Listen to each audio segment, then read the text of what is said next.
Motivational story in Hindi. एक बहुत ही भोला भाला सा आलसी लड़का था। वह कोई काम नहीं करना चाहता था, बस खाना खाता, घूमता और सोते रहता था। एक दिन उसे किसी ने बताया कि एक आश्रम है जहाँ पर कुछ नहीं करना पड़ता है और हर दिन 2 समय का खाना और नाश्ता मिलता है, तुम वहाँ जा कर के रहो। उस आलसी लड़के ने सोचा कि ये तो बहुत ही बढ़िया है और वह उस आश्रम में जाकर रहने को सोचा और फिर वह भोला भाला आलसी लड़का अपना सारा सांसारिक जीवन छोड़कर उस आश्रम में जाकर रहने लगा। आश्रम में गुरुजी रहते थे, वह कुछ समय सबको प्रवचन देते हैं। वह आलसी लड़का सुनता था, बाकी समय आराम करता था और फिर भरपेट खाना खाकर सो जाता था। ऐसे ही उस लड़के का दिन गुजरता गया। एक दिन उस आश्रम में कुछ भी नहीं बना। नाश्ते के समय नाश्ता नहीं मिला। उसने सोचा नाश्ता नहीं मिला, भोजन तो मिलेगा। अब भोजन के समय भी उसे भोजन नहीं मिला। लड़का दौड़ करके गुरुजी के पास गया और उसने पूछा कि आज भोजन क्यों नहीं बना। गुरुजी ने कहा कि बेटा, आज एकादशी है और जितने भी आश्रम के सदस्य हैं उनका उपवास है और तुम्हारा भी आज उपवास है, आज भोजन नहीं बनेगा। वह लड़का आलसी था और उसे भूख भी बहुत लगता था। उसने गुरुजी से बोला कि मैं उपवास नहीं रहूंगा, मुझे भूख लगी है, मैं खाना खाऊंगा। गुरुजी ने बोला ठीक है, जाओ भंडारे में से सामान ले करके आओ और आश्रम में नहीं बाहर ले जा करके बना लो, लेकिन याद रखना भोजन बनाने के बाद सबसे पहला भोग भगवान को लगाना और फिर तुम प्रसाद पाना। वह लड़का बोला ठीक है और फिर अनाज लेकर नदी की ओर पहुंचा। भोजन पकाने लगा, तैयार हुआ। उसके बाद कहने लगा कि भगवान श्री राम आइए, पधारिए, भोग लगाइए। अब जब उसे लगा कि भगवान तो आ नहीं रहे हैं, तो फिर कहने लगा कि मुझे मालूम है आपको तो अच्छा खाने की आदत है, मैं बना नहीं पाया और मुझे अच्छा भोजन बनाने भी नहीं आता, लेकिन जो भी रूखा सूखा बना है आकर खा लीजिए।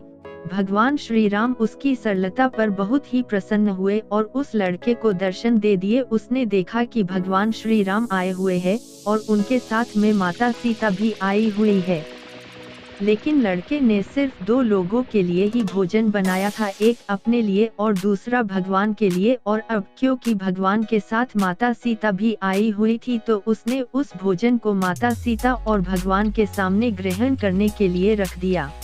भगवान श्री राम और माता सीता ने भोजन किया और उसके बाद जब वह जाने लगे तो यह भोला सा आलसी सा लड़का बोला कि प्रभु आप आए, दर्शन दिए, बहुत अच्छा लगा। मुझे खाने को कुछ नहीं मिला, लेकिन कोई बात नहीं, लेकिन आपसे एक विनती है कि अगली बार जब आप आएंगे तो कितने लोग आएंगे ये बता दीजिए, ताकि मैं उतने लोगों के लिए भोजन बनाकर रखा रहूं। भगवान श्री राम मन ही मन मुस्कुराए और फिर अंतर ध्यान हो गए। लड़का आश्रम गया, दिन बीतता गया और फिर एकादशी का दिन आया और इस बार उसने 3-4 लोगों के लिए अनाज ले करके खाना बनाने के लिए नदी के किनारे पहुंचा और उसने बड़े प्रसन्नता से भोजन बनाया और इंतजार करने लगा कि प्रभु आइए और भोग लगाइए। इस बार लड़का देखता है कि भगवान श्री राम पूरा राम दरबार ले करके आए हैं, जैसे माता सीता, लक्ष्मण, भरत, हनुमान जी और सभी लोग आए हैं। लड़के ने 3-4 लोगों का भोजन बनाया था और इस बार भी भोजन कम पड़ा। लड़के ने निराश होकर भोजन को प्रभु के आगे रख दिया। उन्होंने भोजन किया और फिर चले गए और इस बार भी लड़का फिर से भूख रह गया। अब लड़का फिर आश्रम गया, दिन बीतता गया और फिर एकादशी का दिन आया और इस बार गुरुजी से कहने लगा कि गुरुजी मुझे इस बार थोड़ा ज्यादा अनाज चाहिए। गुरुजी सोचने लगे कि यह इतना सारा अनाज का करता क्या है, कहीं इसे बेचता तो नहीं है। फिर उन्होंने कहा कि ठीक है, भूख से परेशान रहता है। लड़के ने कहा कि नहीं गुरुजी, मैं भूख से परेशान नहीं रहता हूँ, प्रभु के साथ बहुत लोग आते हैं, उनको भी तो भोजन करना पड़ता है। गुरुजी को लगा कि लड़का पागल हो गया है, लेकिन गुरुजी ने सोचा कि चलो एक बार चलकर देखते ही कि लड़का इस अनाज का करता क्या है।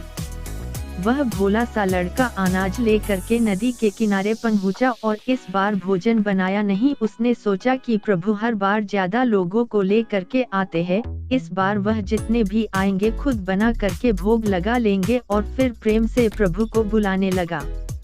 गुरुजी ये सब छुपकर देख रहे थे कि ये भोजन तो बनाया नहीं और प्रभु को बुला रहा है।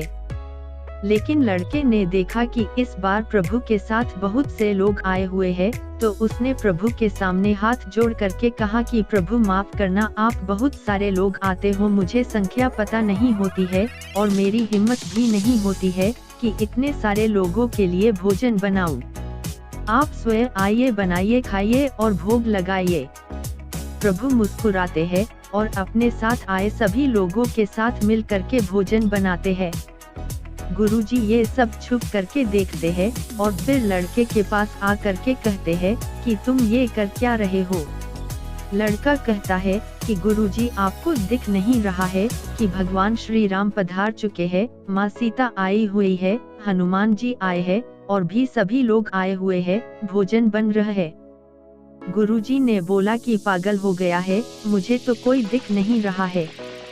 लड़का गुस्सा हो गया और बोला प्रभु आप ये क्या कर रहे हो, एक तो मुझे भूखा रखा है और गुरुजी को दर्शन नहीं दे रहे हो, जो मुझे पागल समझ रहे हैं, कृपा करके गुरुजी को दिख जाओ।